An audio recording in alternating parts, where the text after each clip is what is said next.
sēž, viņš tā kā nevar.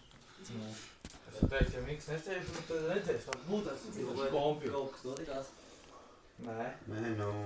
Bet vienkārši iegais manā izvēlēties attēvs paņēmis. Tas izraisīja tādu ķibeli. Nu, jā, tu iegai man izvēlēt bez attēvs paņēmis datoru. Es teicu, varbūt attēvs paņēmis datoru. Nu, ko es varu domāt? Es to dokušu tāliņu. Tu nevar to valdu. Nu jā, es iegāju to istabā, es zinu. Man netika cilvēks, iet manā izvēlē un paņems attēvs manas lietas. Nu. Kā tev patījas? Es ienāk tavā izvēlē, tu guldēs, paņem tavs smants. Bet saprot, mēs jau par to lejā runājām, jau, kad mēs par to apspriedām, it kā es uzvēju augšā pie tā Mikusa un...